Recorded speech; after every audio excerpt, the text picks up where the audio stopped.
Are fully equipped ये सब चीज़ें देखने के लिए, बिकॉज यहाँ पर 24 आवर्स सर्विसेज हैं, 24 आवर्स अवेलेबिलिटी है। And along with me doctor Pradeep Dhingra भी हैं साथ में। कोई भी हाई रिस्क बेबी आते हैं, डिलीवरी होती है, उसका बेबी को टेक केयर करने के लिए निको इज फुली इक्विप्ड और देखा जाता है। Doctor Pradeep Dhingra. Thank you, Dr. Suhasini. Hello, I welcome you all. Good afternoon. I am Dr. Pradeep Dhingra, Principal Consultant, Livasa hospital Hoshiarpur. So मैं लिवासा हॉस्पिटल में ऑलमोस्ट 7 साल से हूँ।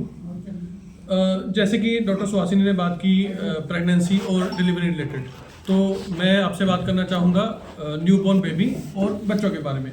अब ये न्यूबॉर्न बेबी क्या है? पैदा होने के बाद पहले 28 दिन तक का पीरियड कहते हैं न्यूबॉर्न पीरियड। तो ये वाले मेडिकल साइंस कहता है कि ये जो पहले 28 दिन है बहुत ही डेलिकेट पीरियड है और बहुत क्रिटिकल पीरियड भी है, बिकॉज इन्हीं पीरियड के दौरान अगर बच्चे को कोई दिक्कत होती है तो उसका इम्पैक्ट सारी उम्र रहता है उसका।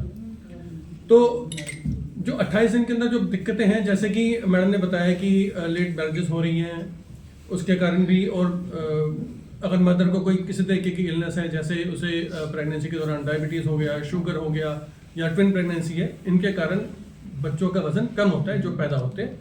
अब इंडिया की बात करें तो हर 5 में से एक बच्चा इंडिया में लो बर्थ वेट के साथ पैदा होता है। लो बर्थ वेट मतलब कि जो बच्चा पैदा होने के टाइम पे उसका वजन 2.5 किलो से कम हो। अब वो लो बर्थ वेट क्यों हो सकता है? या तो मदर के अंदर न्यूट्रिशन की कमी है, या ट्विन डिलीवरी है जैसे कि कॉम्प्लिकेशन मदर में हो गई, और प्रीटर्म डिलीवरी हो गई। प्रीटर्म मतलब जो बच्चे टाइम से पहले पैदा हो जाते हैं। अब उन बच्चों में दिक्कतें क्या क्या हो सकती हैं? जो बच्चे पहले पैदा हो गए उनके फेफड़े कमज़ोर होते हैं, उनको सांस लेने में दिक्कत हो सकती है। तो सांस लेने में दिक्कत है तो उन्हें ऑक्सीजन की ज़रूरत होती है, और किसी किसी केस में वेंटिलेटर की ज़रूरत भी होती है। वेंटिलेटर आपने सुना ही होगा, सांस लेने की मशीन कहते हैं। अब ये ज़रूरी क्यों है और इमीडिएट ट्रीटमेंट ज़रूरी क्यों है? बिकॉज जो हमारी ब्रांच के अंदर न्यूरोलॉजी और पीडियाट्रिक्स के अंदर हर 1 मिनट बहुत इंपॉर्टेंट होता है। जैसे अगर किसी की ट्रीटमेंट में अगर 1 मिनट का डिले भी हो जाए तो उसके ब्रेन को परमानेंट नुकसान हो सकता है। बिकॉज जैसे कि बच्चा पैदा हुआ, अगर वो रोया नहीं तो उसके ब्रेन को ऑक्सीजन नहीं मिलती, ऑक्सीजन ना मिले तो उसके ब्रेन को नुकसान हो सकता है। तो इन चीज़ों से निपटने के लिए हमने न्यूबॉर्न आईसीयू लिवासा हॉस्पिटल में है, इसको NICU कहते हैं। ये पूरी तरह से इक्विप्ड न्यूनेटल आईसीयू है। हम पीडियाट्रिक डिपार्टमेंट, गायनी डिपार्टमेंट के साथ बिल्कुल कंधे से कंधा मिलाकर चलता है। तो जैसे ही कोई डिलीवरी, हाई रिस्क प्रेगनेंसी वाली डिलीवरी होने वाली हो तो हमारी टीम को पहले ही ब्रीफ कर दिया जाता है। तो हम जैसे कि बच्चा पैदा होने वाला है तो उसको हम पहले से ही प्लानिंग कर लेते हैं कि ये बच्चा अगर पैदा होगा तो इसमें क्या कॉम्प्लिकेशन हो सकती हैं, तो उसका क्या ट्रीटमेंट प्लान कर लिया जाएगा। सही सीखा जो होने लगा तो उसकी डेथ हो गई, जो डिलीवरी हुई नहीं थी उस वक्त। देखो बहुत ज़्यादा चीज़ां ਹੁੰਦੀਆਂ ਨੇ, किस कारण हुई।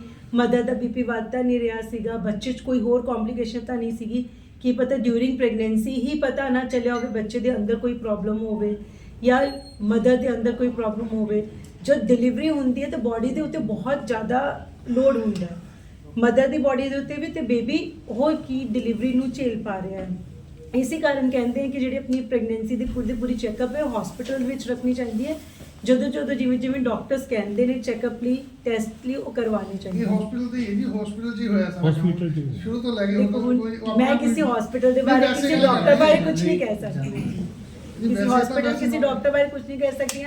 ਹਰ ਪੇਸ਼ੈਂਟ, ਹਰ ਡਿਲੀਵਰੀ, ਇੱਕ ਪੇਸ਼ੈਂਟ ਵਿੱਚ 2 ਡਿਲੀਵਰੀਜ਼ ਵੀ ਵੱਖਰੀਆਂ ਹੁੰਦੀਆਂ। ਜਿਹੜੀ ਹੁਣ ਦਾਈ ਦੀ ਕੰਮ ਤਾਂ ਚਲੋ ਹੁਣ ਬਹੁਤ ਪੁਰਾਣੇ ਹੋ ਗਏ, ਫਿਰ ਵੈਸੇ ਉਹਨਾਂ ਨੇ ਪੁੱਛਿਆ ਤਾਂ ਦੱਸਿਆ। ਸਿਰਫ ਉਹਨਾਂ ਵਿੱਚ ਜਿਹੜੇ ਪ੍ਰਵਾਸੀ ਆਉਂਦੇ ਉਹ ਇਹ ਮੈਕਸਿਮਮ ਉਹੀ ਜ਼ਿਆਦਾ ਕਰਦੇ ਯੂਜ਼ ਚੀਜ਼ ਨਾ, ਜਿਹੜੀ ਪਿੰਡਾਂ ਵਿੱਚ ਕਰ ਰਹੇ। ਹਾਂ, ਪਿੰਡਾਂ ਵਿੱਚ ਬਾਕੀ ਸਾਰੇ ਹਸਪੀਟਲ 'ਚ ਦਿਖਾ ਰਹੇ ਨੇ। ਹਾਂਜੀ ਜ਼ਰੂਰ ਦਿਖਾ ਰਹੇ, ਪਰ ਹੁਣ ਹਰ ਕੇਸ ਡਿਫਰੈਂਟ ਹੁੰਦਾ ਹੈ, ਕਿਵੇਂ ਹੈਂਡਲ ਕੀਤਾ ਗਿਆ ਹੈ ਕੇਸ, ਕਿੰਨੀ ਵਾਰ ਪੇਸ਼ੈਂਟ ਕਿੰਨੀ ਵਾਰ ਡਾਕਟਰ ਕੋਲ ਪਹੁੰਚਿਆ, ਆਇਆ, ਜਾਂ ਡਾਕਟਰ ਦੀ ਸਲਾਹ ਨਾਲ ਚੱਲਿਆ, ਨਹੀਂ ਚੱਲਿਆ, ਨਹੀਂ ਕਹਿ ਸਕਦੇ ਹਾਂ। मतलब डाइट भी मैटर करती है इस तरह? बहुत डाइट बहुत ज़्यादा मैटर करती है, डाइट, एक्सरसाइज सारा कुछ बहुत मैटर करता है पूरी प्रेगनेंसी में। Thank you.